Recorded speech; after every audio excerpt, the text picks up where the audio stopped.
Hello, screenwriters, and welcome to Writing for Screens, the screenwriting step-by-step project, episode number 142. My name is Glenn Gers, and I come to you every Monday through Friday, if I can make it, at 3 p.m. Pacific Standard Time, which currently is on daylight savings time, and I apologize to you who are in countries which find that bizarre. I do too, but we are working on it. Hello, Martletoso. I come to you every day, if I can make it, in order to let you look over my shoulder, share my screen as I write a script, because I think that's a good way to teach screenwriting that no one else is really doing. Most screenwriting is talking about the end result, the finished script, and how great to make that. And what I'm saying is, while that is important, one of the most important things about a great script is that you actually get it written. And to do that, you need a process. You need to understand the way that you work to get a script on the page and to the reader. So that's what I'm showing you. I'm letting you watch me as I walk through it, day to day, scene by scene, line by line, step by step, in the hope that it might be useful to you when you face your own blank page. It's not the best way to do it. It's certainly not the only way to do it.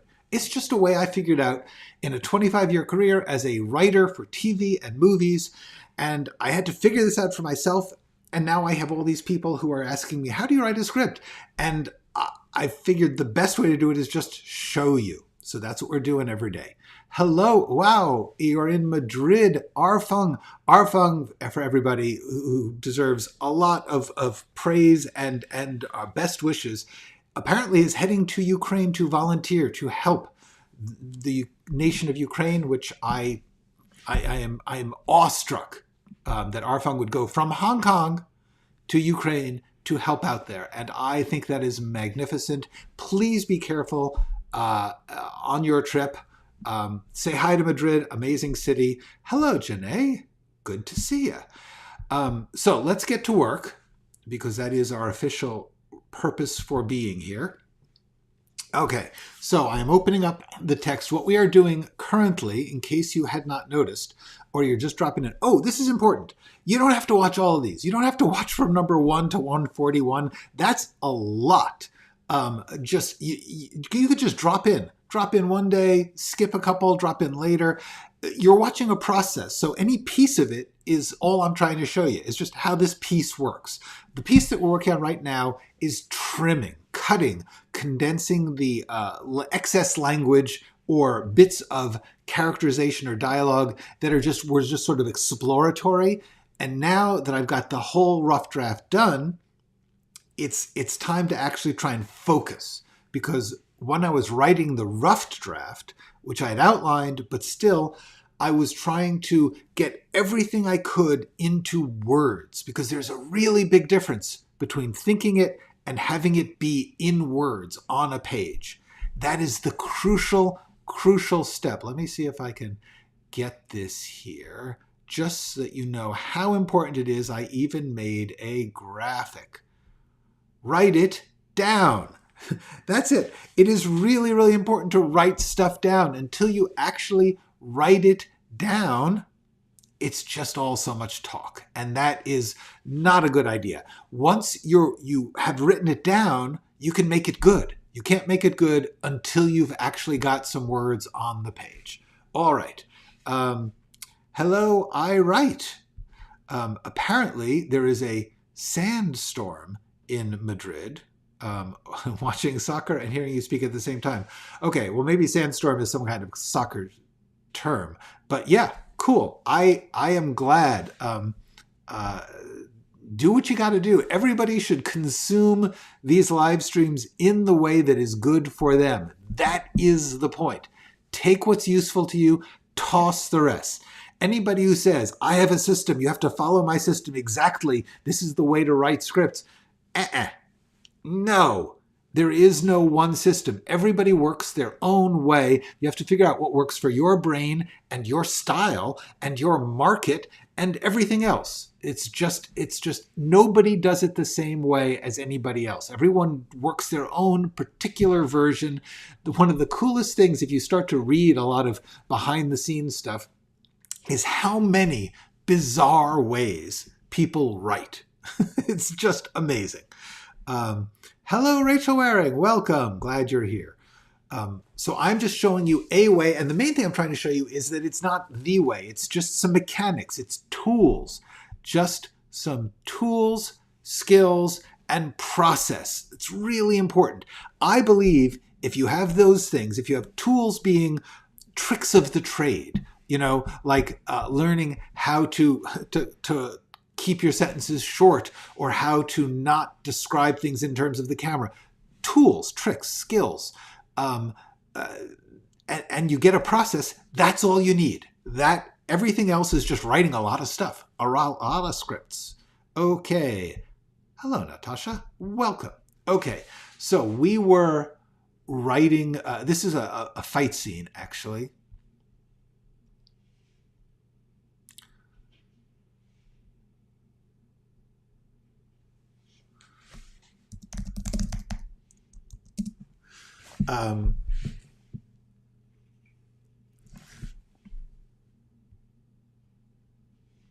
So one of the things I'm doing here is a lot of ing verbs because it's all happening as we speak.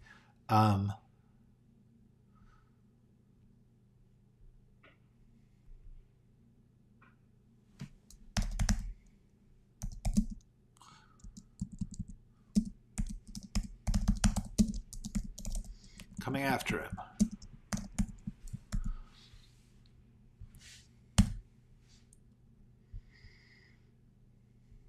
Stomps in. Stomps, not stimps. Stomps.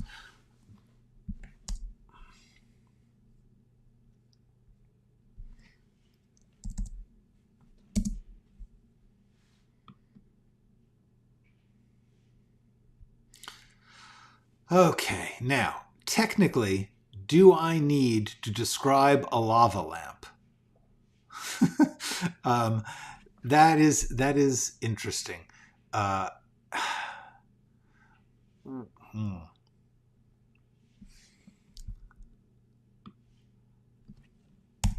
Hot orange blobs in a glowing.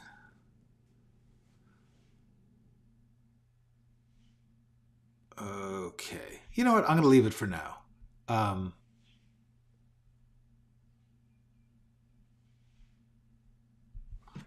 It's glass. It's...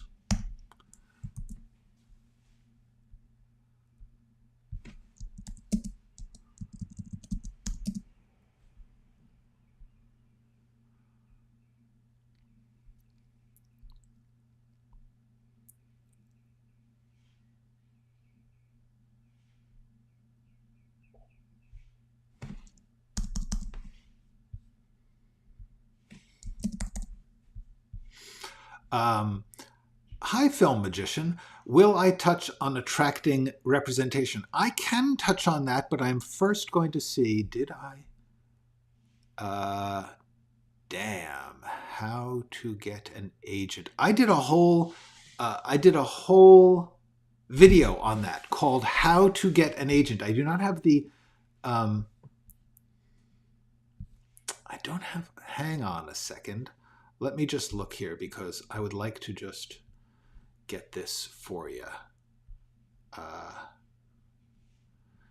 am briefly looking to see if I can find my thumbnail for this. How to get an agent. Yeah, there we go. Okay, I am downloading it as we speak. I sure hope you guys are not watching this. I think I'm not screen sharing, but I can't see myself right here. Okay, I will have this up for you in a second. There we go. Okay, boom, boom, boom. There we go. How to get an agent. I'm going to make that a little bit more of a reasonable size because it's supposed to be a thumbnail. How to get an agent. Check that out. That is where I say most of what I have to say. Yeah, here it is. How to get an agent. You can see it. so that will help you find it. And if you have any further questions, please ask them. But I think I cover it. I go into that in annoying amounts of detail as far as I'm concerned. Okay. Hi, Mythical. Oh, fantastic. I'm actually really glad to hear that. Arfang is going to the Poland side of the Poland-Ukraine border to help with food and clothes, not going inside. A, good, because I don't want you getting there into danger. And B, I personally would, while it is good, there are people who are going there to fight on the side of the Ukrainians, and I respect that, but I'm kind of on the make love, not war side of things. And if possible, supporting through humanitarian aid just strikes me as a cooler thing to do, as opposed to actually shooting people or anything. Sometimes you got to shoot people. I understand that. I am not advising against that. But overall, if you have a choice, in my opinion, that's all I'm offering here.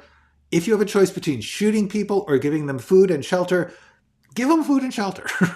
That's my big political statement for right now. Hello, this is Gitchy. Hello, Wolf Powers. Great. I'm glad, Film Magician. It is wonderful to see you here. I like your icon. Yes, still be careful, closer to conflict. But you know what? It is tremendously dangerous to get on a freeway in the United States of America. Lots of people die that way. Life is dangerous. Try to be careful in general. Let's get back to writing. Okay.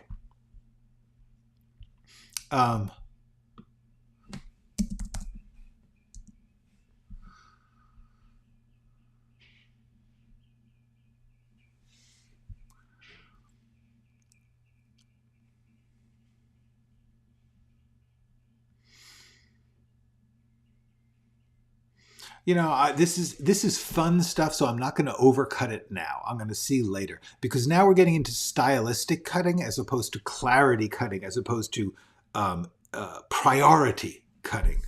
The cutting I'm doing right now, and all I'm doing is going through this script, trying at least to keep my mind on just the job of getting it down from 86 pages, which is where it is now. You can see that here. If you see over in the lower left corner of the screen, I'm moving my cursor so that you can see I'm on page 35 of 86 according to my software, and I'm trying to get down to 60 pages total. So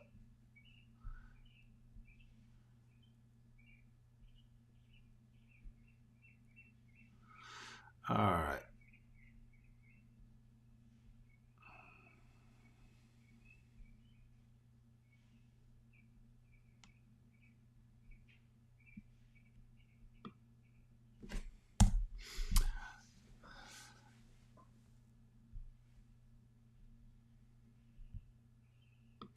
Eyes big and lost in rage is a bit of a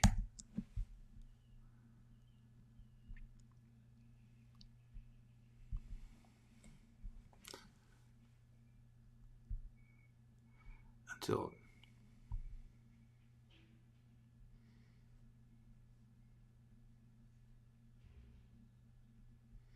head hitting the wood floor with a frightening thud. Okay, so here's the deal. Right now, I am just going, as I go through, I'm looking for any cut that is either excess words, and you'd be amazed how many of those are, and you'd be amazed how much of an impact it has tightening up the page. But the other thing I'm looking for is just when I get into something in the text, which I really didn't need to get into. And you'd be amazed how much you can cut there. Steps. Let's not. She stamps on his wrist. That's cruel. Takes his knife. Yeah.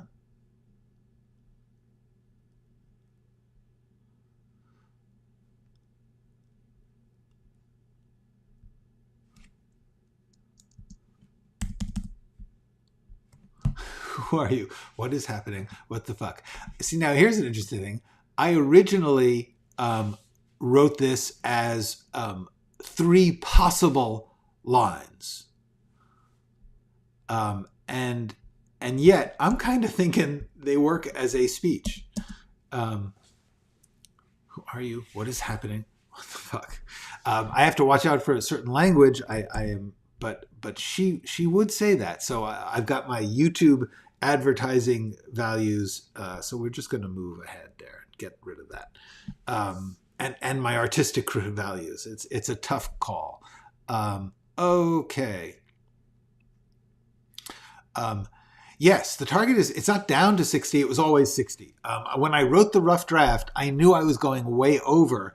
60 is the number of pages that you try to have for an hour-long pilot script, which is what this is. It's a pilot script for an hour-long show.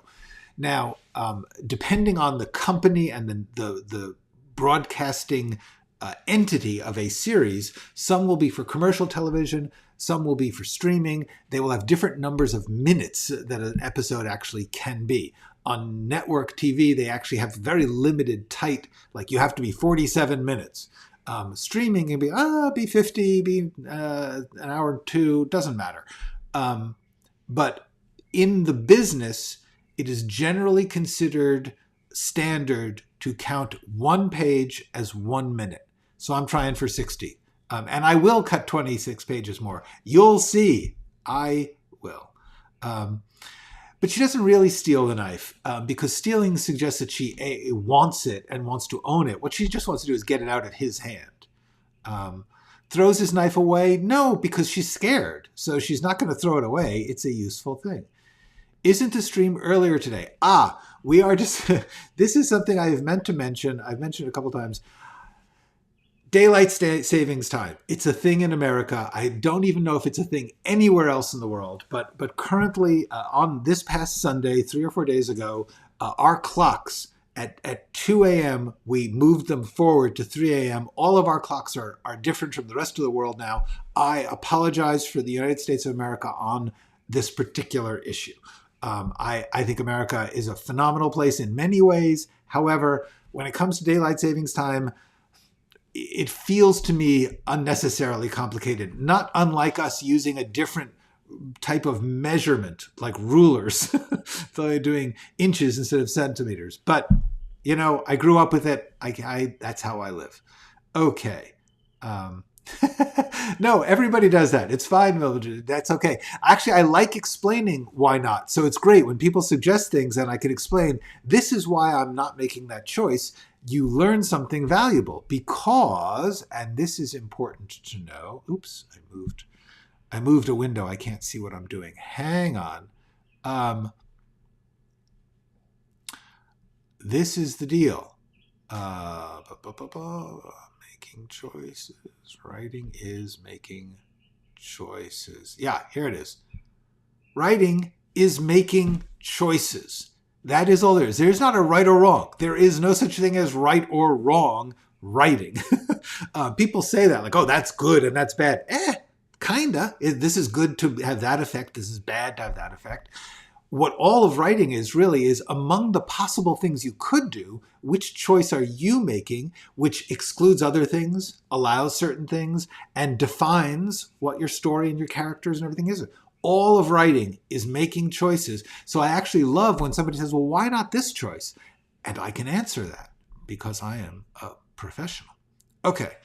And by which I mean, I can answer it by, I've had professional experience. I've done this a lot. Not like, oh, you got paid money, therefore you know art better. That is not actually how that works. People get paid money to write for all sorts of screwed up reasons.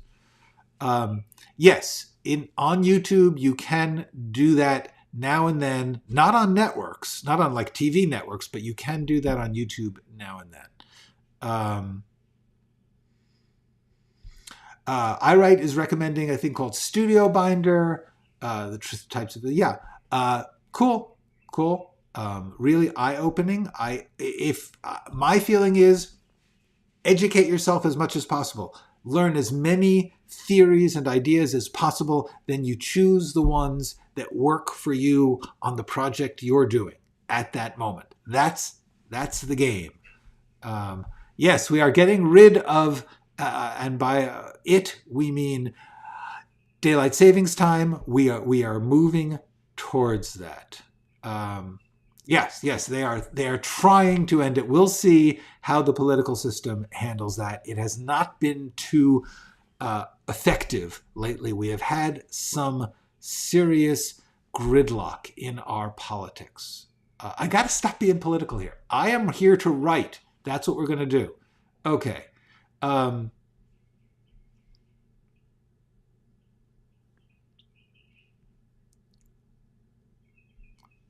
Getting to his hands and knees. I know it sounds dumb, but every little word that clutters up the read clutters up the read. It's not even about page line. That's not going to change my page count, but it's going to change your mental experience of reading it.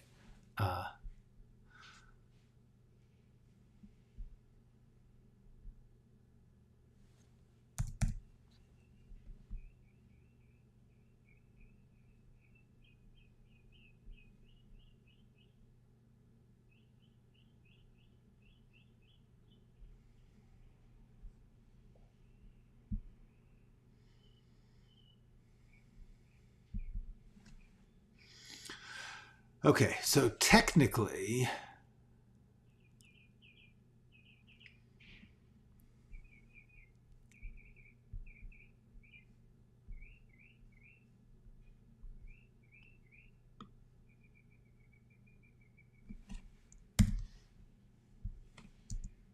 oops, my mistake, long line. There we go.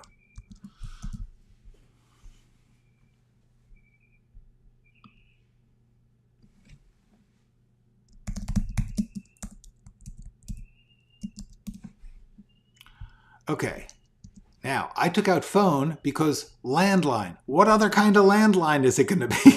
It's a landline. I'll make it capital so that we know.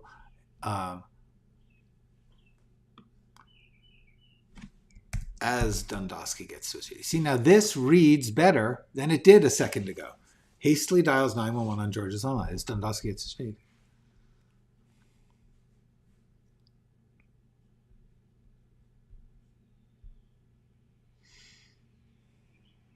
By the way, I love this. I'm going to leave it exactly as it is. The idea that Dundosky is actually a good person, when it really comes down to it, the thing I know about this character, I've created this character in other places, I've talked about it, he actually is trying to accomplish the bringing of justice to a troubled world. And so when it comes down to it, he has no desire to kill these people. All right. Yeah, light saving. Light saving is yes. That's what I'm hearing. All you folks up across the Atlantic, across the pond, as they say. Yes, thank you. All right. That you're happy. Yes, easier to stay up for 11 p.m. than yes. I can't believe any of you stay up for that. I am so grateful to you. Thank you so much for being here, because it really is fun for me to write this with you here, like to schmooze while we do it. I could just do it. I could just, if nobody, the reason I actually chose to do this kind of live stream is because if no one else was here, I could do it. But it's so much fun to have you here. So, yeah. I wonder if there's money laundering schemes with screenplays like in fine art. No, I got the idea. And the tricky. Okay, this is actually a fascinating thing. We should talk about this for a second. Okay, so the value of screenplays, because N brought up a very interesting idea. Just as there are like scams where people are like working, like scamming with works of fine art, apparently money laundering, the problem is the value of screenplays is non-existent until a particular entity in Hollywood picks it up. And then it becomes valuable to the cost of Hollywood standards, which for a while there was super crazy high. It's actually going down. Frankly, that's reasonable. The prices for screenplays was overheated. It was a bubble in the 90s and early 2000s. I was very grateful that they were paying silly money to writers, but not that I ever made those big sales. So the question is a screenplay valuable? Not unless somebody's already picked it up. And if they've already picked it up, then what you would need, and this is a cool scam idea, is to create a film company just in order to launder money and scam people. That is a series. Somebody should write that down. So people who are using Hollywood as the way that they use the car wash in Breaking Bad. Cool. That's a brilliant idea. And what's more, there have been some companies that have done that. There's a notorious company which produced some big Hollywood films, which was also money laundering overseas fishy money from the relative of a person who I don't want to name names here, but anyway, the FBI got involved, and yeah, okay. So yes, there is a version of a Breaking Bad for Hollywood screenplay money that is cool, and I would think that would be great. All right. Meanwhile, let's return to. Do they say 911 or 911 what is your emergency? That is a good question. I'm going to say that they say whatever I want them to say because I have to figure different operators say different things in different places. And at the moment, I mean, honestly, this is one of those questions that someone down the line, if we ever got into production, which this won't, but if it did, somebody would check that. They would call a 911 operator in rural Pennsylvania and say, hey, what do you say? And they'd tell us. But really, with stuff like that, you make it up. You make it up, and what's more, no one knows. And no one, there is no, the number of actual 911 operators who are watching, who are saying, that's not how I do that job, is an acceptable loss. I can tell you that because lawyers, there's a lot of lawyers out there, and yet in every TV show and movie, the court system is misrepresented. The job of lawyers is totally false. And nobody's, people are like, oh yeah, you'll live with it. We believe it. It's fine. Okay. Yay. Glad. Hi, Mohammed. I'm glad you are commenting. Yes. I understand that's for whatever reason you could not comment. I'm just really glad. Yes, that's it. Thank you. I'm really glad you are here from Egypt. That is, to me, incredibly cool and interesting. And also, some people like to stay up at night. I personally am crashed by 10 or 11 most nights. I get up at 4 or 5, so, it makes sense. Anyway, theme. Okay. Once again, okay, you got to take a look at my website. Theme. There is a whole video on theme. Check the channel. I got all the goods here. This is where you can see if you have further questions, having watched the video. But I work hard on those the videos that look like this, the ones that look like there's just a word on in that font on a bright color. I spend months writing those, figuring out exactly the order and content of each section so as to explain concepts in a way that will be really, really stripped down and useful. So raw me, go watch that. Yes. Movie financing, but also, screenplays, why not?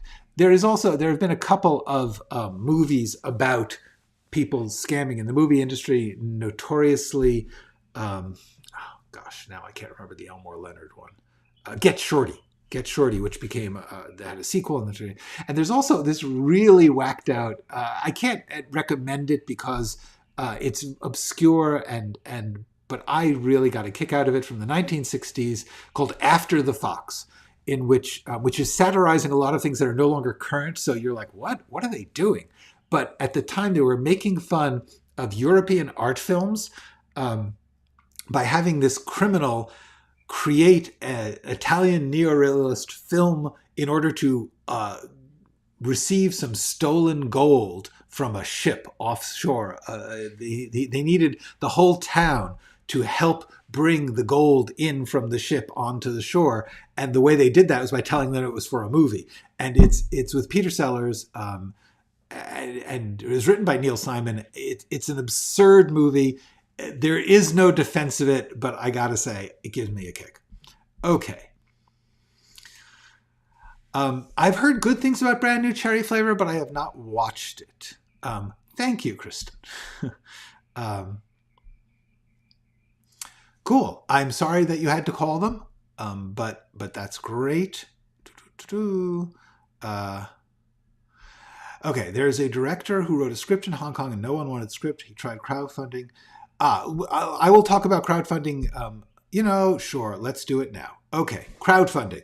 Here's the deal about crowdfunding. I also did, I was interviewed by a British website and I can't remember the name now. I will try and get it, but I talked about this in detail. Here's the deal with crowdfunding. You are not going to be able to raise enough money to make a Hollywood film or an industry scale. Like, you're not going to crowdfund $10, $20 million, even $5. You're not going to crowdfund $5 million. So therefore, you are not going to be making an industry film with crowdfunding. You're going to be making an independent film. And by independent, it's very important that you recognize independent has become a part of Hollywood. The companies that make independent films, as so-called, which are just dramas or comedies made with a somewhat offbeat sensibility or something. I don't even know what defines independent film anymore. But if there are movie stars, if they have a budget of $1 million or over, that's not an independent film. That is a Hollywood film made slightly outside studio financing. But that is still in the ecosystem of the industry. When you get down to the ultra low, the micro budget, the $5,000 movies, the $500,000, I mean, like $500,000 is a lot of money for a movie. That's like, I don't mean it's like a lot of money like for a movie. For a movie, it's barely one location fee. But for human beings to actually put together $500,000 to make a movie is a lot of money. Like, you could do better things with it, frankly. So what I would say is, if once you get down to that scale, you're not going to sell it for a lot. So you might as well go lower, crowdfund at $5,000, $10,000, write and conceive of something that you can do for $5,000 or $10,000. Make sure you are not promising anybody in that crowdfunding that they're getting their money back, which is the cool thing. It's not investing. They are, at very best, buying a copy of the digital download later. That's what you can do with crowdfunding. But it's important to remember that when you crowdfund, you need to be able to get to that many people. And honestly, crowdfunding works well when you have something that abstractly is interesting to strangers. Somebody broke their back in a car accident. They're not going to be able to work. They need money to pay for their family's bills. That's crowdfunding. Anybody, if I hear about that, through somebody and they're like, oh, my cousin had this accident or got fired from their job because of some terrible thing. Can you give us a little money to help them through? That's crowdfunding. If you're saying crowdfund because I want to do my art, why would anyone do that unless they already like your art? So it only works for people who have a fan base. And most people don't have a fan base. It's hard to get a fan base until you've made a thing. So the best thing you can do is make a lot of things, build a fan base, then you can crowdfund. Realistically, you're not going to crowdfund based on this is a cool sci-fi idea, because everybody's got a cool sci-fi idea. There's billions of them out there. The only thing that's going to crowdfund is if you have a group. Like, suppose you were going to do something that's like, it's in a certain community, like former tobacco farmers who are now converting their tobacco farms into resorts. So there's a region of the country that's interesting too, and people who are making resorts are interested, and people who go to resorts. Anyway, the point is, if you were going to do that, and you could reach them because they had newsletters or websites where, community bulletin boards. You might be able to crowdfund them because they're interested in the topic. That's another way to do crowdfunding. But crowdfunding based on, I have a cool idea for art, why don't you pay for it? That's a highly unlikely way to crowdfund, I would say. This is all part of DIY filmmaking, which I'm hoping when we get done with this project, I'm going to do some live streams on that topic and try and explain it. But that's my thought about crowdfunding. If you are a successful person who decides you want to crowdfund because you already have millions of people who like your work, cool. But frankly, you could find somebody to pay for your script then.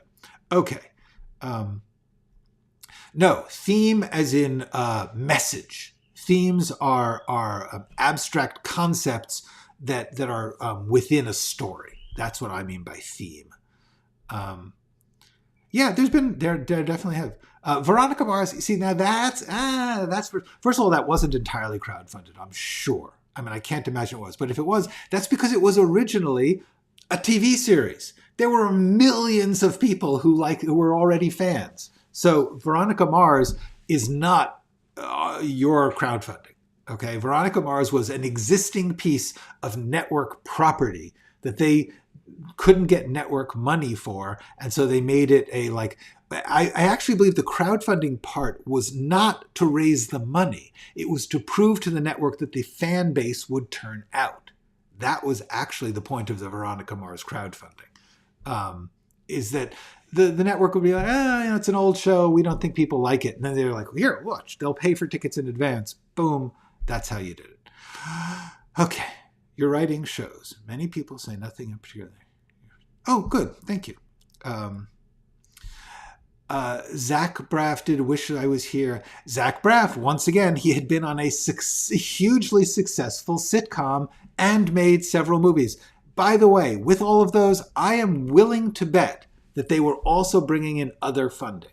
When you talk about those things, they've got their budgets were in the millions. I am pretty sure. I'm not positive, but in general, something like that Zach Braff did probably was. He might have gone the Ed Burns way, which Ed Burns has done some cool stuff, and worked under $1 million and crowdfunded directly. But he did that because he had followers. He had a fan base. People wanted to see him work.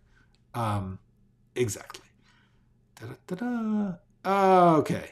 I'm not getting any writing done, but you guys are interesting. Rewriting. Thinking and drafting, then writing the entire script in 2 weeks. Yes, that's cool. Lots of people do that. Yeah. By the way, the number of drafts is not just cutting. That's not. In fact, honestly, usually when I write, I am not writing like I write with you guys here. I am writing this way because I wanted to make it a good show that would demonstrate writing principles for you. If I did it the way I did it, I really do it, I would triple the time I outlined, and I would think out every little annoying detail as much as I could. And that would have made this live stream, I would still be outlining. I outline for a long time. And then when I do that, usually my first draft is too short. Usually my first draft is like 50 to 80 pages. And then I have to sort of explore it further and bulk it up because I've gone too quickly. I wrote this one this way because I was like, okay, I know how to do this kind of thing basically. Like I already know how to write a comedy scene. I already know how to write a thriller scene. So I had types of scenes like, oh, okay, now we're going to have that type of scene. Like the one we just had here where there's a sort of comical fight that suddenly leads to a character turn. Once I got the character turn, I knew what that scene was about. It was about these 3 narrative threads coming together in a comic, scary action beat that was going to then end with a change. I knew how to do that. I didn't have to plan it all out. So as a result, I wrote a very, very loose rough draft. Usually I don't do that. But the good thing is that means you get to see cutting, and cutting is really valuable because it's not just getting it shorter.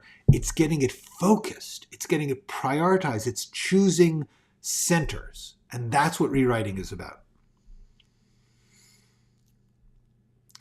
Yes, also, some people write nonstop for weeks.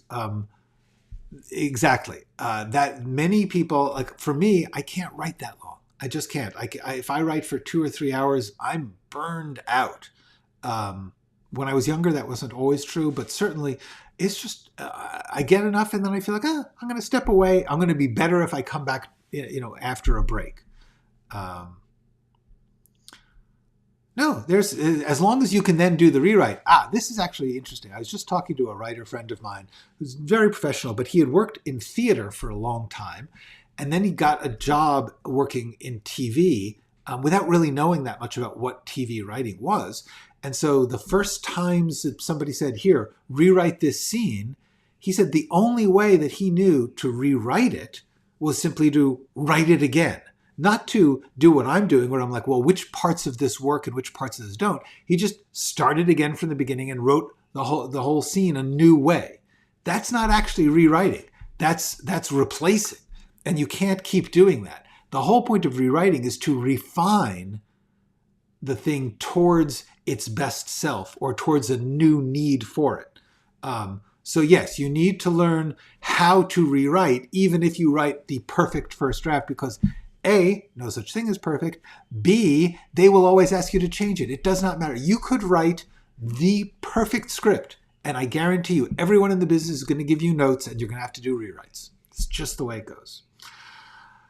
Okay. Yes, that series would be damn good. Okay, so I write scenes every day, then I decide which ones go in the screenplay, and I keep everything in case. Yes, that is smart. That is, everybody has their own process. As long as your process is actually getting scripts written, it's a good process. The only reason to change your process is if you are not able to do what you want to do, or if you are working for a company or something and they're like, no, you have to work this way, then you have to work how they say because they're paying.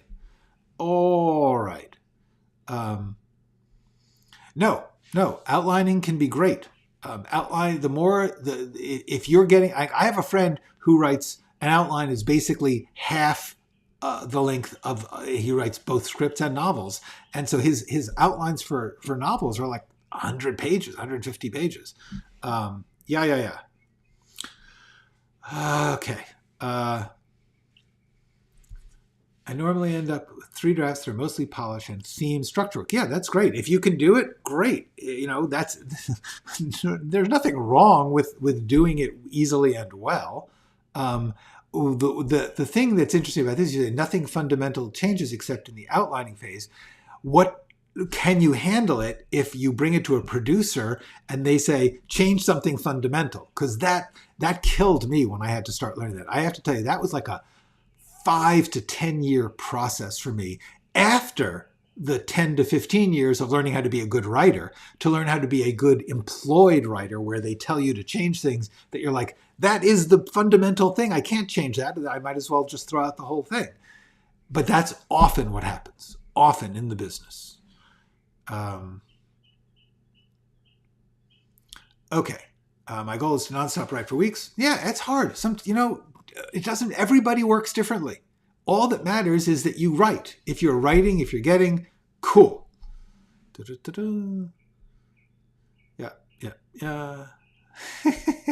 Yeah. Okay. So we got a little thing here. This was a daydream, not daystream. Okay. There we go. All right. I got to get back. Speaking of daydreaming, I am not getting anything written here. Let me get back to it. Okay. So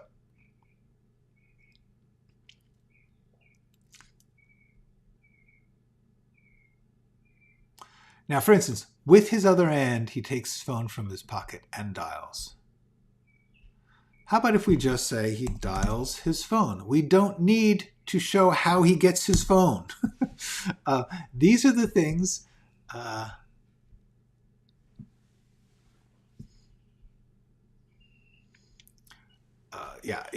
This is like so key to screenwriting. You don't need to describe it. If you say something like he dials his phone, we are going to figure that the human being who was performing that and that the human beings are reading it understand somehow or other he managed to get his phone out of his pocket, probably by using his other hand. Okay.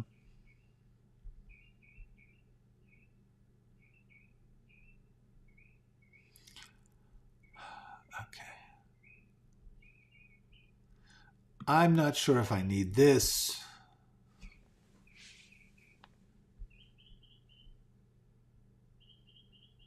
But I'll leave it for now.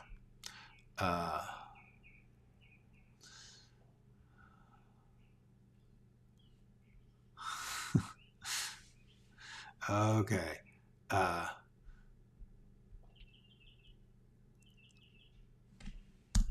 Dark trash living room.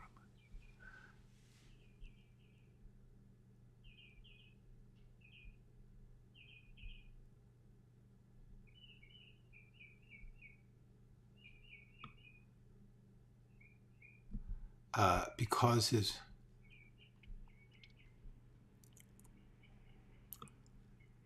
I don't think I need to say back hurts. What I'm trying to get over is he's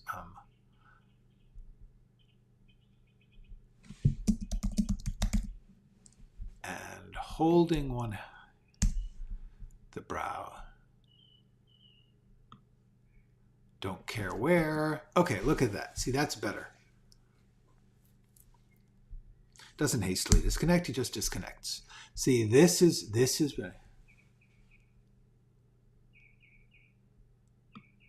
bent over is unnecessary, just bent. No comma.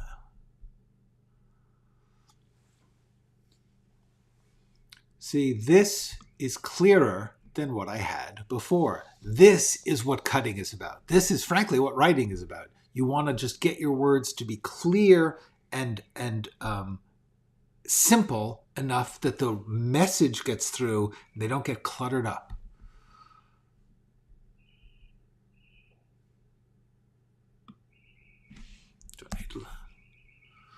Now you see here, they're already facing each other.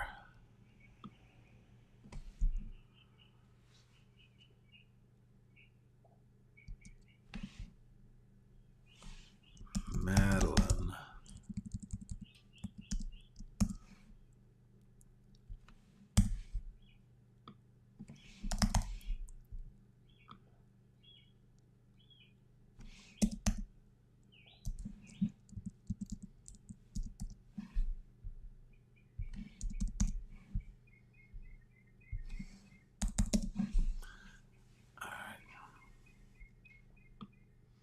And then I'm going to move this here because the point is, and the reason I'm doing this is, as we read, we now know, like, this establishes the situation. These two people are sitting in this crime scene that just happened.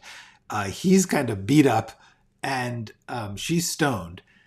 And the phone speaks, says, "Do you need assistance?" He disconnects and then he says, "I'm sorry, do you want me to call them back?" Meaning, I'm sorry, like maybe you're scared of me. And then I want to describe her, not here, not before he speaks, but after, because that's her processing time. That's us understanding that she's stoned and confused.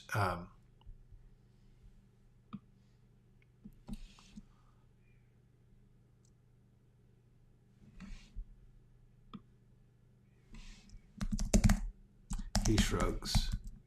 "You got the knife." I think we get that. That's a tone thing. Like, I could explain that he's trying to reassure her, but I think "you've got the knife" only has a couple of meanings. I mean, it's not like, "Oh, you've got the knife, thank goodness." All right. Meanwhile, you guys are all talking. What's going on? Okay.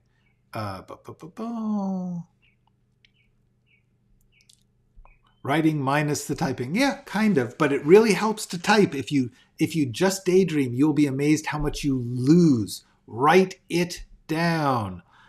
I have to do this again. Write it down. The work comes when you give it once you start writing things down, then you think of more things to put in there because of the writing. It's really important.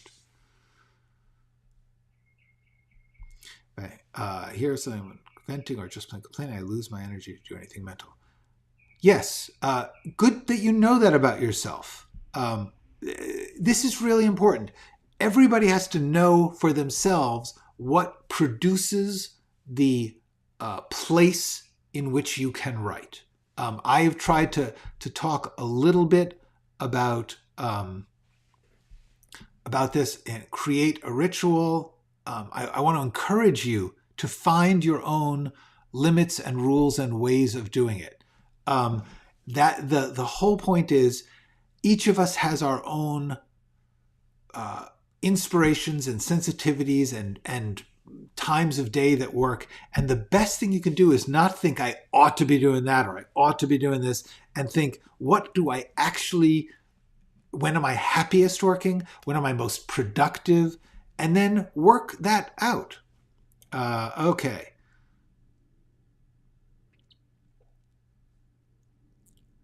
Yes, yes, we are in the 80s, by which you mean page number, not 1980s. Da da da da. That is smart. Okay, good, good, good. Good, good, good, good, good. Oh, you guys are just all so good. That is okay. Yeah, some people handwrite. Some people write on computers. Some people write on their phone. Some people dictate. The most important thing. Cool. You could just call me Glenn. Yeah.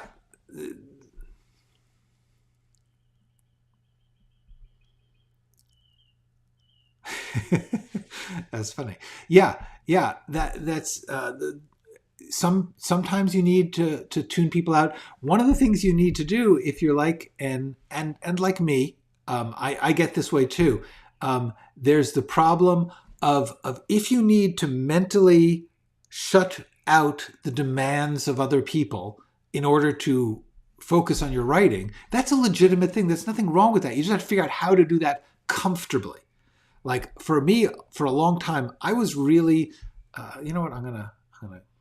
We're getting done. I would be very guilty about needing to tell people, please don't talk to me for an hour.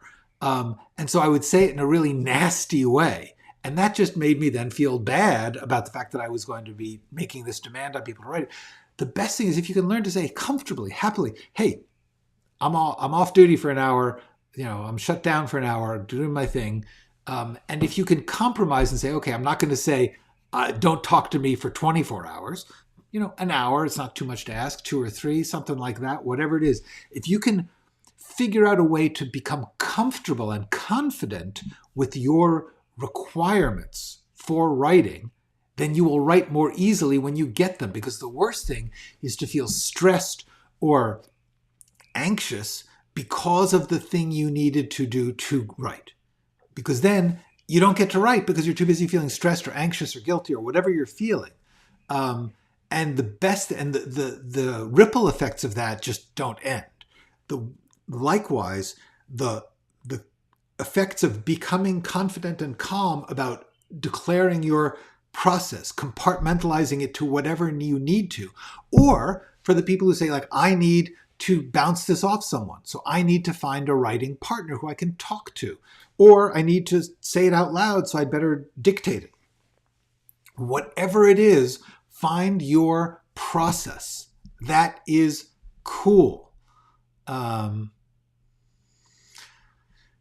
Okay, so I'm gonna be heading. Yeah.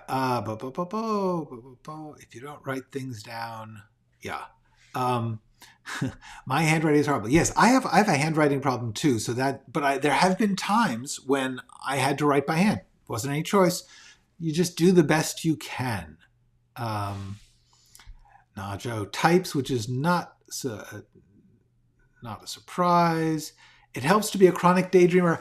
I am going to bet that everybody here is a chronic daydreamer. That is kind of part of being a writer. We all do it. That is the thing from which the writing comes. Yes, exactly. Yes, many people get away right at night in order to look. I can't tell you the number of novelists and screenwriters I know in interviews have said, "I've got a family. I have to wait till they all go to sleep for me to be able to write." Cool. Luckily, no more typewriters, so no more like clacking, which used to keep your family awake when you did. Okay. Yes, exactly. How would anyone get ideas? Uh, yeah, well, this is one of those days. You know, some days I get more writing done. Some days I get more talking done.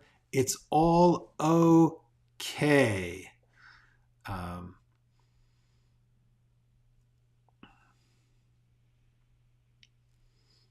okay, so I'm going to say I'm sorry to interrupt the conversation here in the chat, but I am going to say that I think I'm going to be shutting down tomorrow. Tomorrow is Ask Me Anything. I've got a series of questions I've already prepared because people have written to me and asked me some really cool, thought-provoking questions. But anyway, tomorrow we won't be writing. We will be doing Ask Me Anything. Okay. And with that, I say unto you, go write something.